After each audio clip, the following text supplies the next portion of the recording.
Please welcome Meta founder and CEO Mark Zuckerberg and Microsoft chairman and CEO Satya Nadella.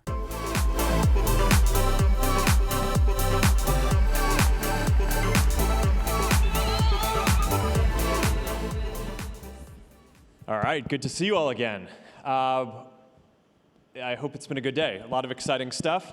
Really grateful to be here with Satya, who really does not need any introduction. He is sort of the legend who is behind the great transformation of the greatest technology company of all time. Thank you, Mark. Thank you. Basically leading, pushing towards AI and cloud and all these important areas. And you've always been, from my perspective, a kind of friend and ally on the open source work that we've done. So I've really appreciated our partnership on this over time and the counsel that you've given me on how we should approach building out the Llama ecosystem and the infrastructure around that. So thank you for being here. No, we really absolutely. It's my pleasure, Mark. And I should say that my earliest memory is meeting you when I was working on Bing in 2008 or 9 and so on, and getting this massive lecture from you on something that I was wrong about, which is even more embarrassing in retrospect. Yeah. No. I remember this. I'll always remember this. You said, the web needs people. You need to see people. I'll never forget that. Like the ability to actually have a profile page everywhere you go. And that's a memory I have. Well, I appreciate that you've forgiven me for that. Although the web does need people, so I guess at that level I was correct. But or maybe agents now. Yeah. Well, I think maybe both. Thank God. Yeah. But anyway, so you've said a number of times that this moment in technology around the growth of AI sort of reminds you of some of the important transformations in the past, from going to client server and the beginning of the web and things like that. So I'm curious to unpack that. So for me, I grew up when sort of the client was being born. I joined Microsoft just after Windows 3, and so I saw the birth of client server, then the web, mobile cloud, and then you could say this is the fourth or the fifth, depending on how you count. And it's interesting, right, which is each time there is this transition, everything of the stack gets relitigated. And you get to sort of go back to the first principles and start building. I thought, like, even the shape of the cloud infrastructure for me that I built starting, let's say, in 2007, 8 to what have you, the core storage system for training doesn't look like the core storage system you built. Or this workload of training, right? The data parallel synchronous workload is so different, let's say, Hadoop or what have you. So the fact that you kind of have to rethink everything up and down a tech stack with each of these platform shifts is sort of what I think we face from time to time. It sort of grows from what was there. The web was born on Windows, but it went far beyond that. That's kind of how I think about this as well.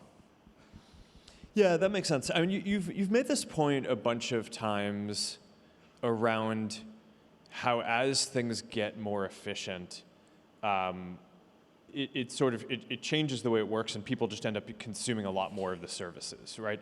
And I guess one of the things that I'm curious about, right, because you guys are in this great enterprise business, and we don't have as much visibility into this, is sort of how you're seeing that play out around all these AI models, right? You're seeing, like, generation over generation, they're just getting so much more efficient and delivering more intelligence than the last generation.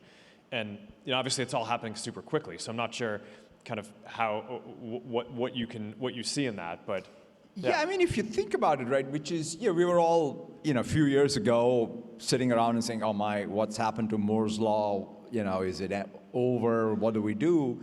And here we are in some crazy sort of hyperdrive Moore's Law, right? And it's always been also the case, right, which is any one of these tech platform shifts has not been about one S-curve. It's been multiple S-curves that compound, right? Even if you take just the fact that the chips are getting better. People like Jensen or Lisa are doing tremendous innovation. Their cycle times have gotten faster. So let's say that's Moore's Law. But on top of that, everything at the fleet, the system software optimization, the model architecture optimizations, the kernel optimizations for inference, the app server, even the prompt caching, how good we've gotten in.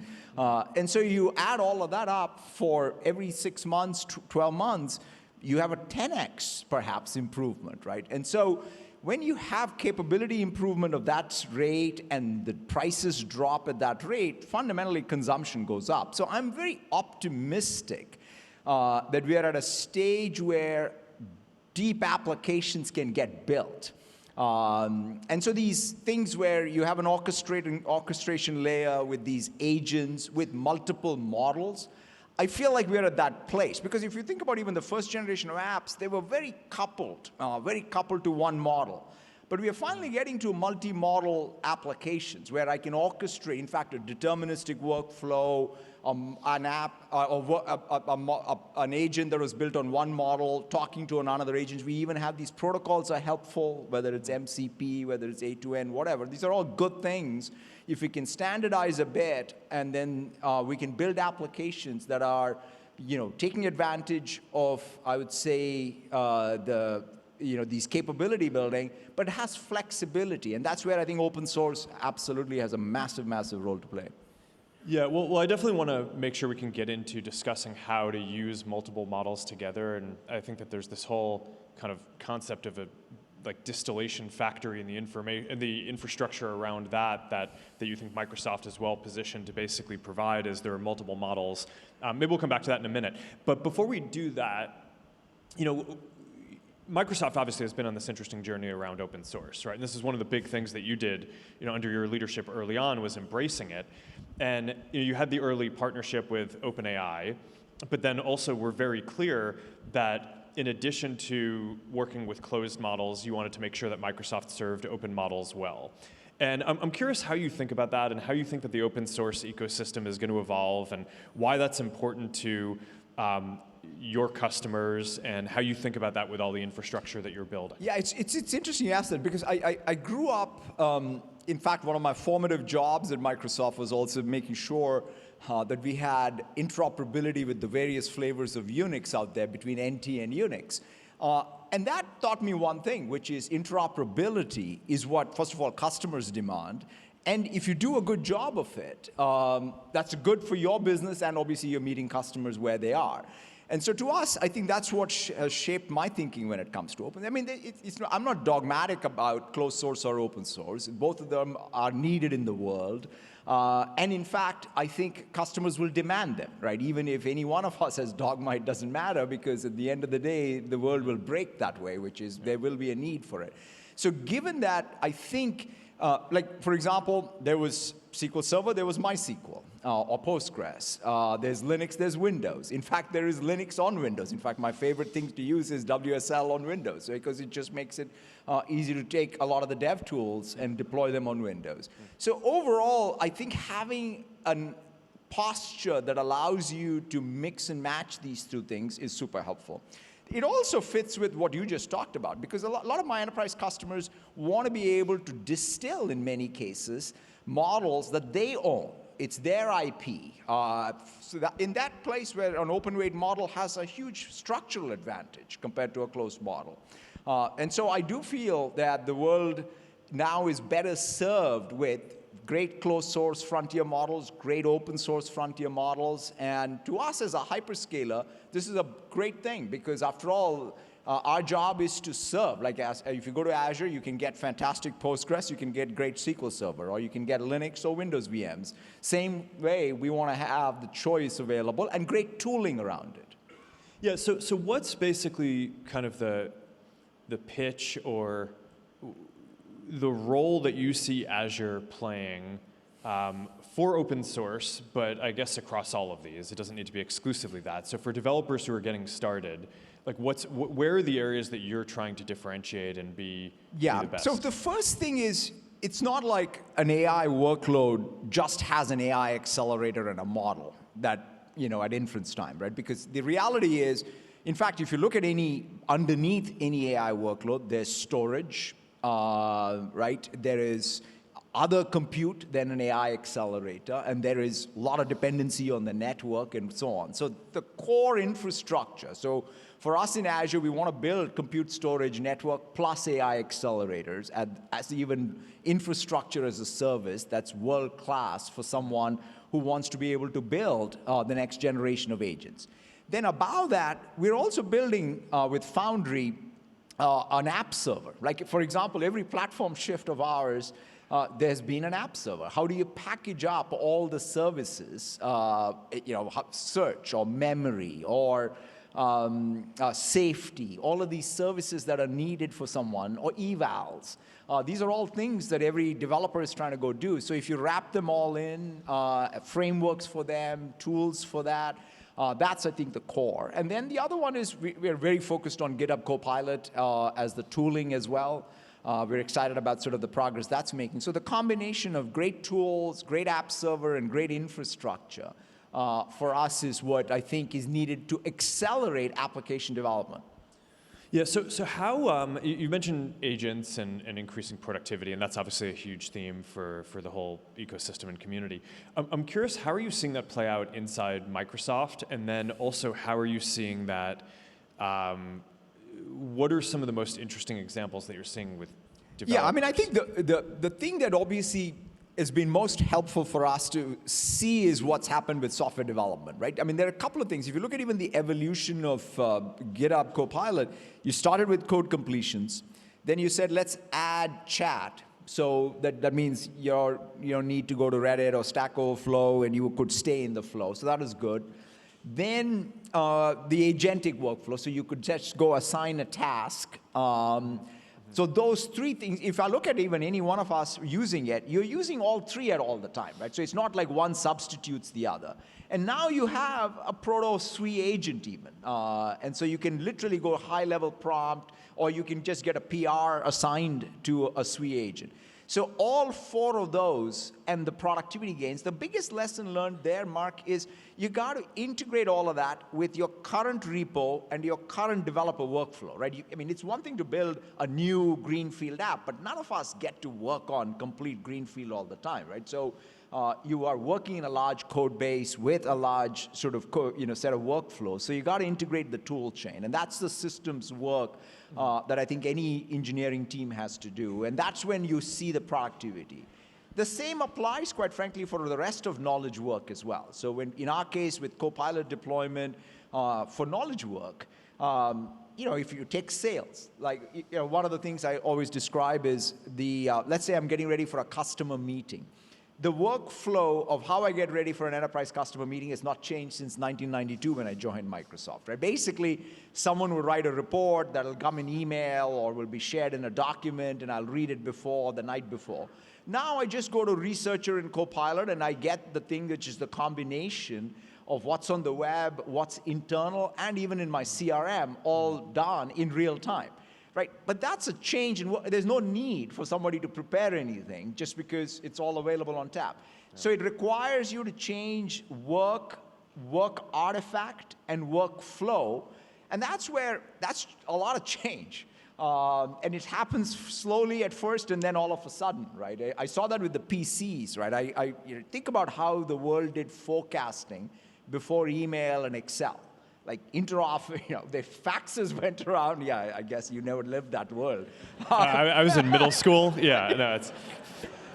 But there was a world where people sent around faxes, and people went and did inter-office memos, and then somebody said, hey, I'll send a spreadsheet in an email, and people will enter numbers. And that changed how people did forecasting. And that's, I think, what we are at the very beginning of. And you see it in customer service. You see it, I think, in marketing, collateral creation, content creation. So that's where we are, and you're seeing tangible progress and tangible productivity gains. Yeah, interesting. In terms of the coding and how it improves that, do you have a sense of how much of the code, like what % of the code that's being written inside Microsoft at this point is written by AI as opposed to by the engineers? Yeah, so there's two sort of things we're tracking. One is the accept rates itself, right? That is sort of whatever, 30, 40, it's going up monotonically. And it depends, like one of the big challenges we had for a long time is a lot of our code is still C++. C#, and C# is pretty good, but C++, it was not that great. Python is fantastic. So we've now gotten get better at that. So as language support has increased, the code completions have gotten good. The place where the agentic code still, it's sort of nascent. For new greenfield, it's very, very high. But as I said, nothing is greenfield in many cases. And so therefore, I would say maybe at this point, the PR, by the way, code reviews are very high. So in fact, the agents we have for reviewing code, that usage has increased. And so I'd say maybe 20–30% of the code that is inside of our repos today in some of our projects are probably all written by software. What about you guys? I actually don't have the number off the top of my head, but I mean, it's, I think, I think a lot of the stats that people say are still effectively of this like autocomplete variety. Yeah. But we have a bunch of teams that are working on basically doing feed ranking experiments and ads ranking and like very contained domains where you can study the history of all of the changes that have been made and like and make a change. And that I think is kind of an interesting area for us to work in.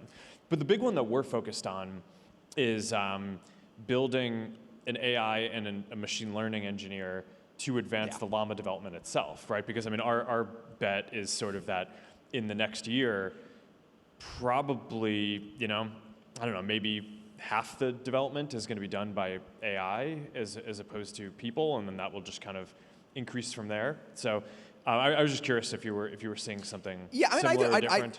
I mean, to me, the SWE agent is the sort of the first attempt. So the question for us is, in the next year, can we get, let's take a kernel optimization, right? Will we get to sort of something like that happens? I think it's more likely. Whether it comes up with a novel model architecture change, probably not. So the question is, which task? Yeah, no, optimizations, security improvements, that type of stuff, I think seems like it's pretty high opportunity.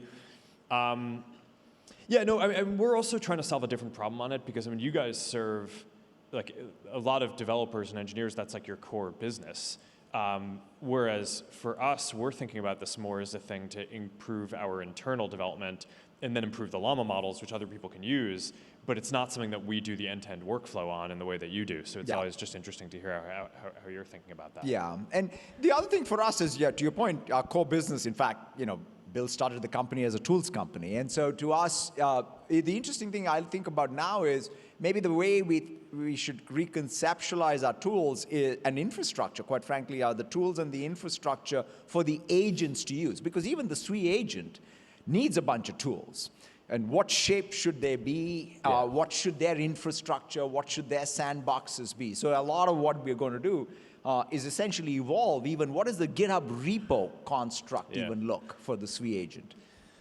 Yeah, no, it's a very interesting concept. And I mean, I tend to think that like every engineer is effectively going to end up being more of like a tech lead in the future that has sort of their own little army of engineering agents that they work with. But so with that all in mind, I mean, I guess I mean, there are a few directions to go in. I mean, I'm curious, like, how, I mean, you mentioned your personal workflow for using AI. I'm curious how that's changed. I'm also kind of curious, because you were talking about how Microsoft got started on this and the legacy there. But I mean, I guess there's always this question, if you were getting started as a developer today building something, how would you think about which tools you'd be using? I think that one of the biggest sort of, I'll call it, I don't know, dreams, pursuits, questions that Bill sort of inculcated in all of us was, what's the difference between, he used to sort of talk about it more like, what's the difference between a document and an application and a website? Right now, if you use Meta AI, ChatGPT, Copilot, what have you, it's unclear to me what's the difference between a chat session and then I go to pages in our case, like literally even coming down, I was like reading up everything about Llama 4, all the models, like literally I was just doing a bunch of chat sessions, adding it to a document effectively in pages, persisting it. And then you can go give it. I mean, since you have code completion, you can go, make it an app or what have you.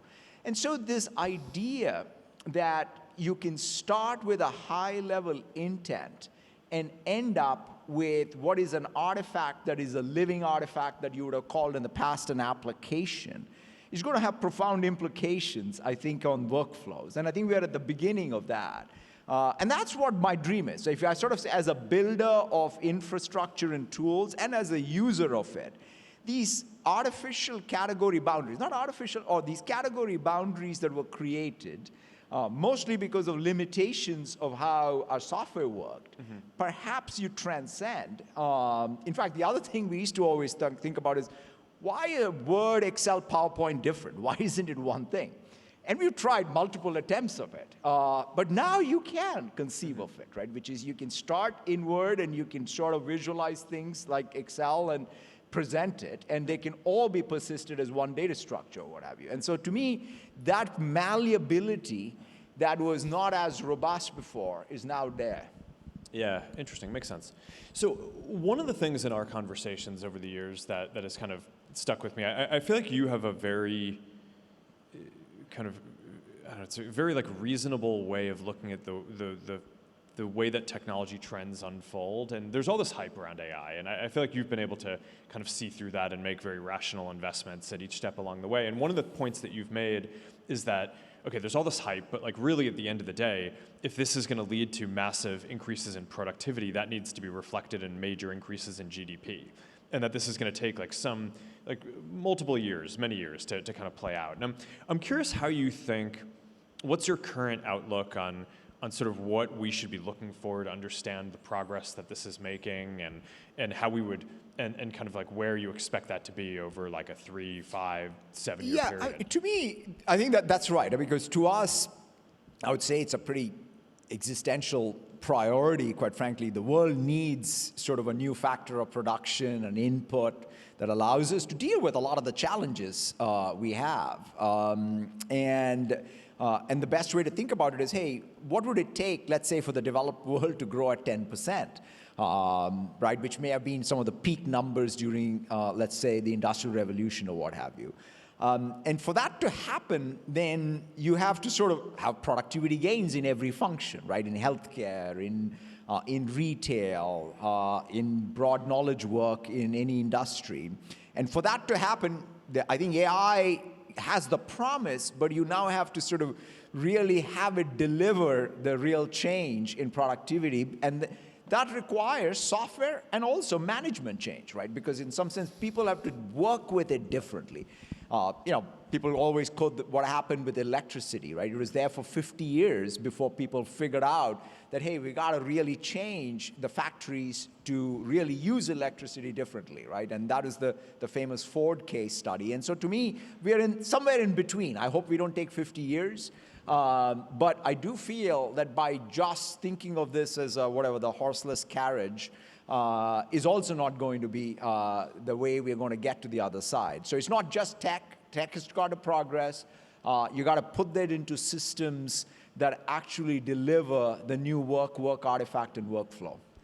Yeah, well, we're all investing as if it's not going to take 50 years. So I hope it doesn't take 50 years. But all right, so we've kind of been, we're doing more of the technical questions up front and then getting to the big picture stuff, but I realized that we forgot to dive into the distillation factory thing and how you basically combine all the different, all of the different AI models that are getting built out for open source, and like what the infrastructure is that you think is going to be necessary to build that out. And I mean, this is something that you've talked about and I think have like a... Yeah, to me, I think that to me is, I think, one of the biggest roles of open source, right? Which is to be able to take, let's say, some of your, even inside of the Llama family, taking a large model, and then to be able to distill it into a smaller model that has even that same model shape, I think is a big use case. And so to be able to then build the tooling for it as a service, and make the barrier to that. Like, I mean, to your point, standing up some of these large models is a bunch of infrastructure. Not everybody needs to do it, but if you do it as a cloud and then put the tools around it and the outcomes of distilled model. In our case, let's just say for every tenant of Microsoft 365, if they could have a distilled task-specific model that they can create as an agent or a workflow that then can be invoked from within Copilot. That to me is a breakthrough scenario, and people are already doing a lot of that, and we want to make that a lot easier. And so when I say distillation factory, that's the many-to-many type of, or one-to-many relationship I want between one large model, these distilled models that then get composed with a lot of other workflows inside of something like a product like GitHub Copilot or Copilot, because now they all support with MCP servers and so on, the invocation of these other agents. Yeah, no, I've always been fascinated by this. I mean, I think that distillation is one of the most powerful parts of open source, and I think just because of our kind of respective parts of what we do here in terms of, we're training the initial Llama models, but we don't build out most of the developer infrastructure ourselves. I think having companies like yours that basically are going to build out this complex infrastructure, and we have models like the Behemoth one that we're working on, which I think it's really unclear how you would use it except to distill it into more reasonable forms. Yeah. So, I mean, even for us to use it ourselves, we had to build a bunch of infrastructure internally, even just to be able to post-train it. And there's no way we're going to run inference on it. And Maverick is, you said, is distilled all Yeah, of a bunch of Maverick. I mean, the way that we basically got the performance on Maverick to be at the level it is, right? It's basically, it's multimodal, right? So it's leading multimodal. On the text performance, it's basically, up there with the other leading text models, but it's smaller, right? So I mean, DeepSeek is a bigger model than it, but on text, it's basically comparable. And then on images and kind of multimodal, it exists, and the others, don't. So, so that is, yeah. I mean, a lot of how we basically got that is, we have the pre-train of the Behemoth is done, and we're working on the post-training, but even just kind of getting it, I mean, the distillation, it's just it's magic. I mean, you basically can make it so that you can get 90% or 95% of the intelligence of something that is 20 times larger in a form factor that is so much cheaper and more efficient to use. So then the question is, okay, how do you make it so that that's available to people who are not as, who aren't able to build up their own infrastructure, aren't as technically sophisticated to go do that? Because right now, I think that there's a relatively small number of labs in the world that could do that kind of either distillation or even operate models at that scale. Yeah. And I think by the time that this vision that you have is built out and it's accessible for most developers around the world, to be able to not only distill from a single model, but hopefully over time be able to mix and match and take different aspects of intelligence from different models where they're stronger. That just seems like one of the coolest things that I think is going to get built. Yeah, no, I think that's correct. And so therefore, a little bit about what's the, if you have multiple models you're distilling from, and then what's the evals around this distilled model that you can then qualify, I think that's where we can do a lot of our tooling work, our infrastructure work, reduce the barriers for people to be able to have that flexibility.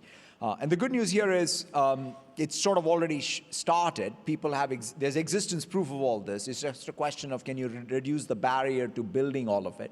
And the other thing is the speed with which people can move. One of the challenges to date has been I do something with one model, I fine-tuned it, a new sample drops. I need to move fast to the new sample. So that's the other thing that we have got to get good at, because you can't be saddled with what you did, because the world is moving too fast. Yeah.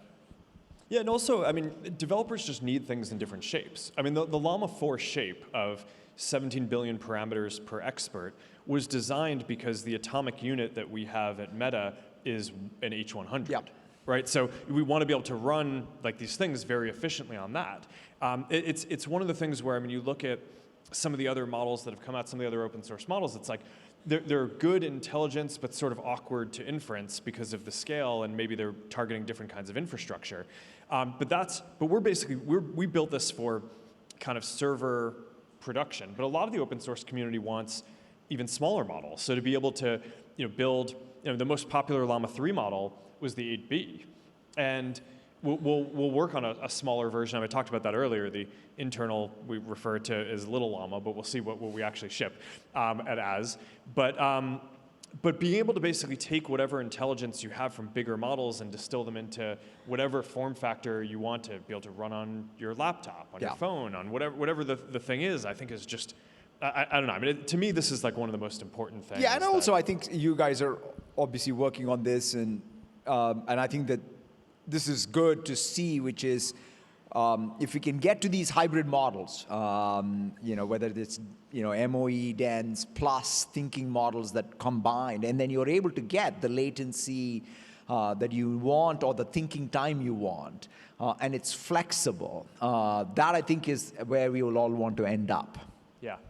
All right. Well, maybe a good note to end on is just when you look at everything that's going on. I mean, I'm curious what gives you like the most optimism, or what are you most excited about over the next period for what developers are going to be doing over the next few years? Yeah, I mean, look, I always take my inspiration from that Bob Dylan line, right? Which is either you're busy being born or you're busy dying. It's better to be busy being born, and especially at a time like this, I think what gives me optimism is, even with all the various constraints, it turns out software in this new form of AI is still the most malleable resource we have to use to go solve these hard problems. And so that's what gives me the optimism. And I also sort of say that's the call to action, I think, for the people in the room and for all of us, is to be able to sort of take the opportunity to lean into this, but then also build solutions. When I look at whether it's an IT backlog in a company or the unsolved problems in the real world, both of them need something new. And in order to work that, and that's where I think the greatest benefit of all of this tech is, and it'll only come down to developers in particular being able to go at it fearlessly. Awesome. All right. Well, thank you, Satya, Thank you. and thank you all for coming out. This has been an exciting day, and I'm very excited about what we're all building. So.